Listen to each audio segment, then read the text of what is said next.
When Keanu agreed to appear on the show, he did it reluctantly. Not because he disliked anyone, he simply never enjoyed being used as a sparkly centerpiece on screen. But the host was well known, the program was respected, and part of the proceeds were going to support young actors. That felt like a good enough reason. Backstage was buzzing: stylists, lights, printouts, scripts. Everything looked normal, and yet, something felt wrong. His assistant didn't say it out loud, but her eyes gave it away. There might be a little more improvisation than usual today, she said cautiously. Keanu gave a small nod that he was good at reading between lines. And this silence, it was holding a crack that I in the studio. He was greeted with roaring applause, lights, cameras, grins. Just another night, the host yelled with charisma, Keanu Reeves, the real hero of our time. Humble, wise, and somehow ageless. Laughter. Applause. Keanu walked out with his usual gentle smile. Sat down, the first wave of questions predictable: filming, motorcycles, why he doesn't use social media. He answered briefly, but not coldly. People admired him for that, never too much, never too little, and then, it shifted. The host raised his hand. Now let's have a little nostalgic fun. Let's remember a special moment. On the screen behind them, a freeze frame appeared, a boy, around 10, stuttering slightly as he asked a guest from last season, how do why you not BBAF afraid to be why yourself? The audience had applauded him then. It had been a touching moment, but tonight, the tone was different. The host played a distorted version of the clip, mocking the boy's voice. He paused it at the awkwardest frame and smirked, a little confidence wrapped in a big fear. Huh? Let's roll it again, let it inspire you. Laughter. Not everyone laughed, but enough. The boy was in the second row. He had come again, this time with his parents. He had dreamed of meeting Keanu. Now his head was down, his shoulders tight. Keanu didn't look at the screen, he looked at the boy, and more importantly he saw how no one else was looking. Something clicked inside him. First came silence, then clarity. He stood up slowly. The host kept talking, unaware. Keanu took the microphone. The room stilled. You know what's really funny, man? His voice was even, calm. But it sliced through the room like glass, that you pretend to be kind, while mocking a child who's stronger than you'll ever be. Because he fights every day and you play pretend, and you know what else? This isn't awkward. It's disgusting, and I won't stay silent because silence is complicity. You just humiliated someone who deserves more applause than anything on this stage, and as long as anyone in this room thinks that's humor, I'm out, because this isn't entertainment. It's weakness disguised as strength. The host tried to smile but couldn't. The camera zoomed in on the boy's face. He looked at Keanu wide-eyed, stunned, and thankful, and somewhere in that gaze, a flicker of hope. Keanu stepped from behind the table. Walked across the studio. People moved aside. He knelt slightly. Wrapped the boy in a quiet, firm hug. Words, and then he left, walked off that stage, not for show but because he couldn't sit in a room where applause followed cruelty. The cameras were still running, the audience didn't know whether to clap or stand. Some sat in uneasy silence, others looked at the host as if expecting something. A joke. A line. A recovery, but the host stood still, mic in hand, stunned. He tried to smile. It came out wrong. Then too wide. Then nothing. The director's voice hissed through his earpiece, cut. Run the commercial. Now. The screen went black. Backstage, Keanu was already walking through the service hallway. He didn't take his coat. Didn't say goodbye to anyone. He passed a young intern holding a clipboard, the only one brave enough to whisper, "That was real." Keanu paused for a moment. nodded, and disappeared into the night air. The video started spreading within minutes. Before the commercial even ended, someone from the audience uploaded a shaky phone clip. The title was simple: Keanu walks off live show after defending a child. Respect. By the time Keanu reached his hotel, it had over 1 million views that he didn't check, but the fallout had already begun. The network's first move was to bury the story. They uploaded a heavily edited version of the show the moment Keanu stood up. Gone, the boy's reaction. Gone, the host's cruel joke. Replaced with canned laughter and applause, but the internet had already seen the truth.By the next day, trending across platforms. Hashtag Keanu was right, hashtag while you laugh someone fights, hashtag thank you Keanu, fan art, videos, emotional essays, drawings of Keanu hugging the boy. A quote spreading like wildfire: silence is complicity. KRN the boy, his name was Luca. No one really noticed him during the taping. He and his parents had been invited back by producers hoping to squeeze out some heartwarming content. The brave kid with a stutter, as warm-up before their celebrity guest, but no one expected Keanu to notice. Let alone stop the show for him. Luca's parents didn't speak to the press. Didn't post online, they simply let their son be a child finally, not a story, until 3 days later, a single photo appeared on Luca's mother's Instagram. A handwritten letter. On a simple, lined notebook page: Dear Mr. Reeves, I don't think I'll ever be as brave as you did. I was scared when you stood up, not because you were angry, but because you saw me. That I didn't know I needed that. My voice still shakes, but I think I'll keep using it. Thank you for not laughing, thank you for not sitting, thank you for hearing me, Luca. The letter went everywhere. TV anchors read it aloud. Artists painted portraits based on it. Songwriters released tracks with lyrics like, he stood, so I could speak. This wasn't just a viral moment. It was a ripple. A reckoning. 1 week later, the show released a cold, corporate-style apology video. The host tried to explain himself. His voice shook not from honesty, but from fear that it didn't work. 2 episodes were cancelled. Sponsors withdrew, and then the studio was dismantled, and Keanu, he stayed silent. No interviews. No tweets. No, I told you so. Until he got one letter. It came from a school teacher.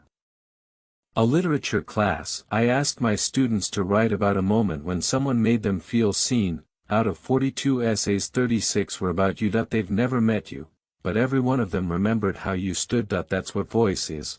Thank you for showing them how to use it. Keanu read the letter in silence, then opened a folder on his shelf.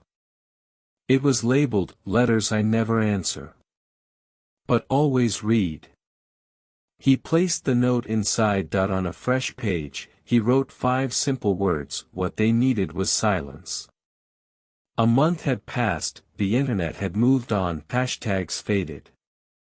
News found fresher scandals, the songs lost steam, but the story wasn't over. In a small town, at an ordinary school, a boy named Luca returned to class. Teachers tiptoed around him, some with suffocating sympathy, some with jealousy. Now everyone knew who he was, and that more than cruelty weighed on him, not the mockery, but the silence, not the hate, but the whispering. That's the one, from the video. Keanu defended him. He stutters, but now he's famous.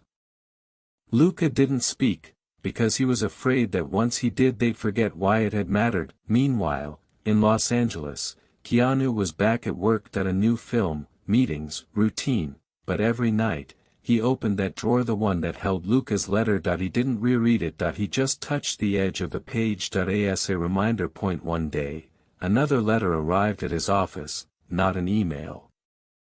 A real one, stamped and sealed, the handwriting uneven. Mr. Reeves, I don't want you to protect me again. I want to ask something, not as the kid from the show, but as someone trying to understand. You said silence is complicity, then why did everyone else stay silent that day?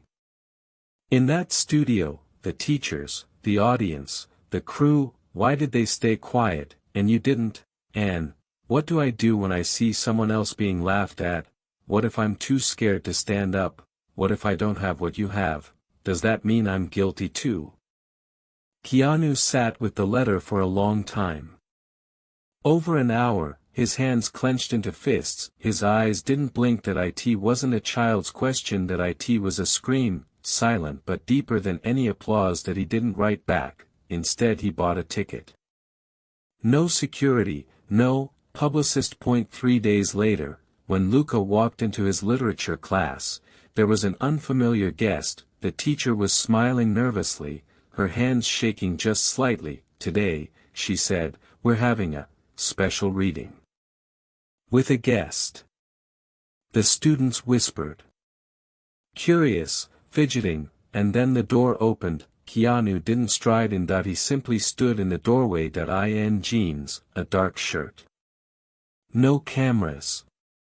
No show. Hi, he said.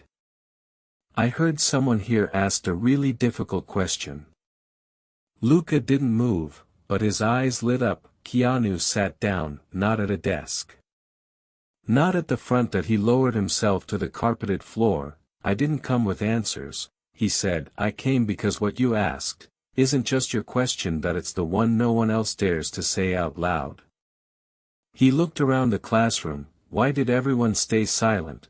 Because silence is easier, because it's safer, because everyone thinks someone else will speak, because fear is louder than conscience. But you know what?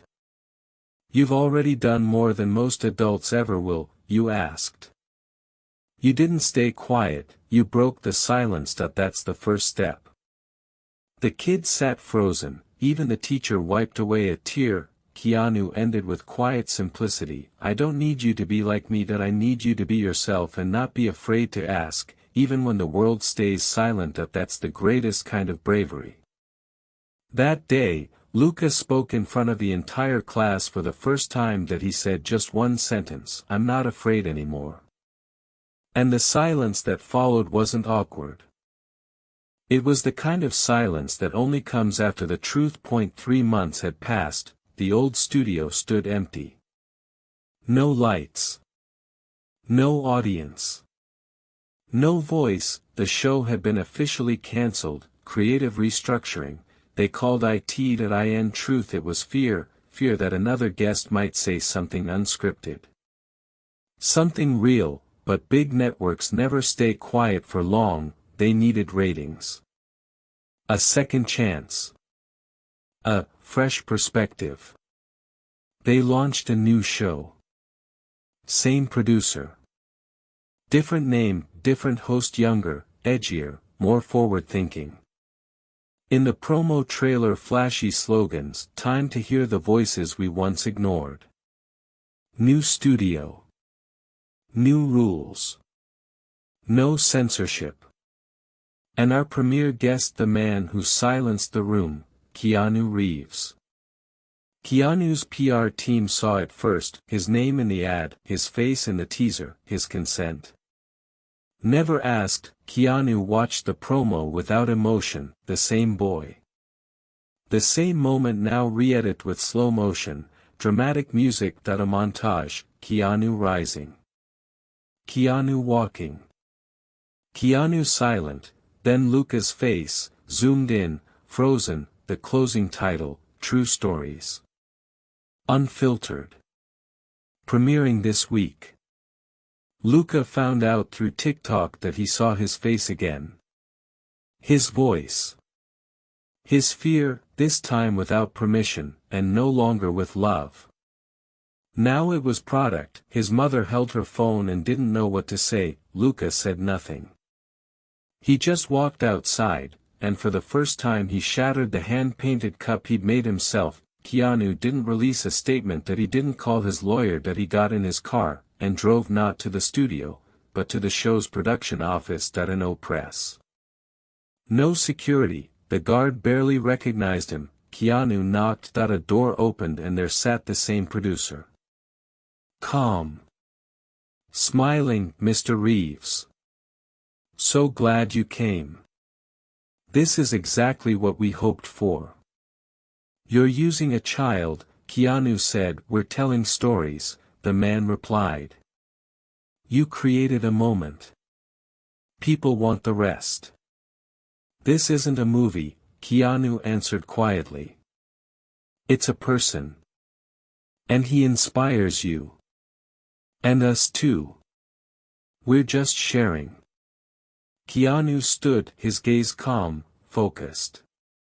But unshakably sharp. If you don't pull that episode, I won't show up at your studio. I'll show up in court, not as a celebrity. As a witness, and everyone who laughed that day will hear the truth.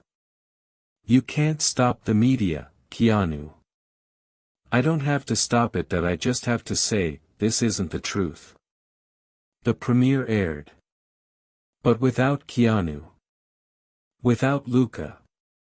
Without the clip, just a new show, with new promises, that no one listened to, because on the very same day a video appeared on an anonymous YouTube channel. No bio. No monetization. No ads. A black screen. White text, my name is Luca. And I am not a clip, not a moment. Not a meme. Not a hashtag. I'm a kid who learned to speak, because one man wasn't afraid to stand. Then silence. 20 full seconds of silence, and it ended. In 24 hours 15 million views, and one pinned comment at the top. He's not a star. He's a mirror. And we're all in it. Luca's speech didn't echo. It pierced, like glass breaking underwater. Quiet. But sharp. Inevitable. The day after the broadcast, the clip wasn't shared. It was quoted, not just the words.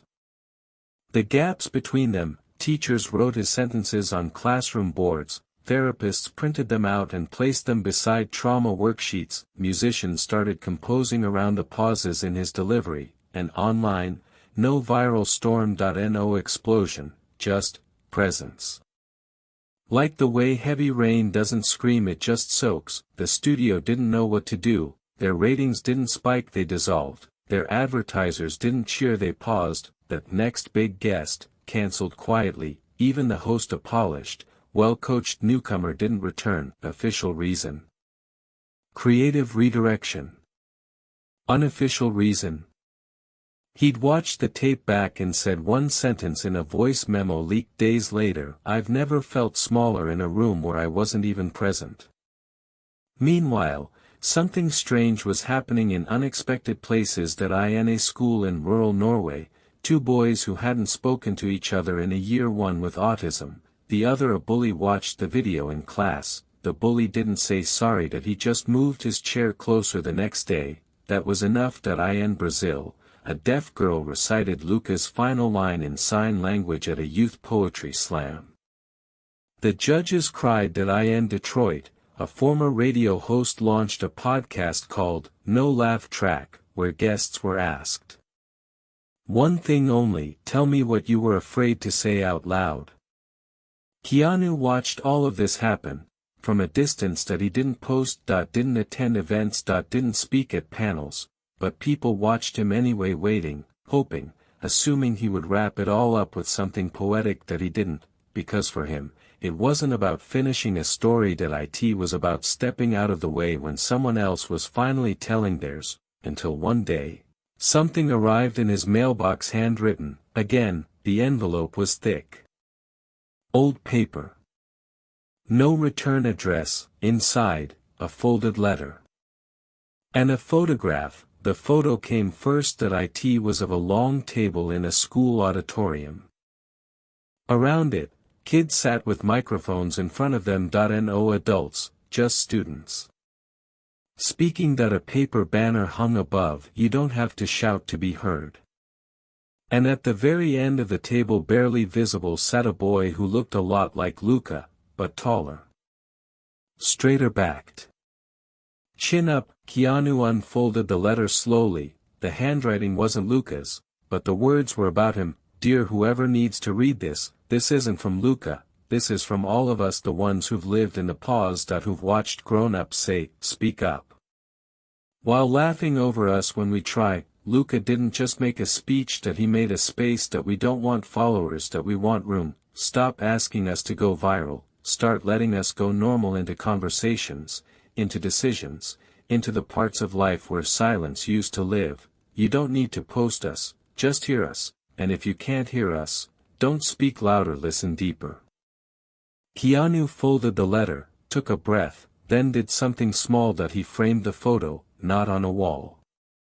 Not in his office, that he kept it in a glove compartment of his car, because sometimes, you don't need to see something often, you just need it close. Luca never returned to the spotlight.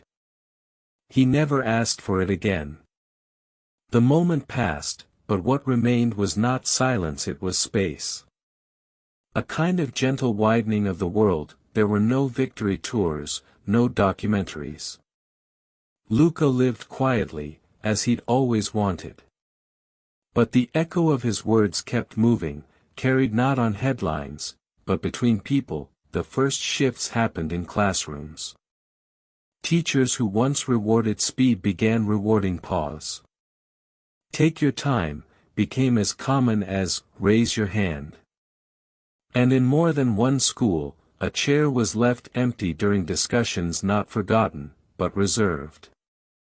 Labeled not with a name, but a note for the ones still finding their voice. Libraries created quiet corners where no one was expected to talk. Cafeterias placed little paper cards on tables. Would you like to eat quietly today? Circle yes or no. Some students cried the first time they saw them. No one had ever given them that option before. Clubs and programs sprouted without campaigns. A poetry group in Berlin wrote pieces where the only rule was, no punctuation. Just space. In Mumbai, a group of college students built a platform called Room to Begin, where anyone could submit their voice in any format, audio, image, text. Silence.In Buenos Aires, a 9-year-old named Camila stood up during a school assembly. Her voice shook, but she held a page in both hands. I don't know if I can say it right, she began, but if you laugh at someone for how they talk, you're just scared of hearing something true. The room fell so quiet, it sounded like it was breathing. In Norway, a museum added an empty frame to its gallery. A plaque beside it read, for the voices that aren't painted yet. Meanwhile, Keanu Reeves remained quiet, that he declined interviews. Refused documentaries. He said no to panel discussions, TED-style talks, and speaking engagements titled, Using Your Platform. He didn't use his platform. He gave it back, but every time he was invited to an award show or public event, he would send one condition: I will come if I don't have to speak. If they agreed, he showed up, sat quietly, and left. Once, he placed a note on his chair: give this mic to someone no one invited. Then, one autumn morning, a small package arrived at his doorstep. No return address. Just a flash drive and a photograph. The photo showed a circle of teenagers sitting on the floor of a gymnasium. In the center was a microphone on a cushion. No one held it. But everyone faced it. On the wall behind them, a banner, handmade: speak if you're ready. Stay if you're not. You matter either way. The flash drive contained one video. A young man, maybe 17, stood in an empty classroom. Behind him, a chalkboard with the words, he didn't save me. He didn't interrupt me either. He looked into the camera and said, this isn't about a celebrity. This isn't even about Luca anymore. It's about what happened when someone finally made room and didn't rush to fill it. He held up a notebook. We write now. All of us. Because there's room on the page. Because someone stopped talking long enough for us to start. And then he smiled, the kind of smile that wasn't asking for approval. It was quiet. Earned. Free. Keanu watched the video in full. He didn't share it. Didn't post it. He didn't need to. Instead, he opened a private journal. On a clean page, he wrote, "They didn't need me to speak. They needed me not to take the air." He copied the file to a small, labeled hard drive. The label read, "When silence makes space." He placed it in a drawer with only 3 things: Luca's original letter, a faded photo of his sister, and a card that simply read, "Still listening." That year, he accepted a single award on the condition he remained silent. He walked on stage, played the video of Luca's original moment, and left. No speech. No farewell. No caption, just presence. Just permission. Just enough room. The end, but the room is still open.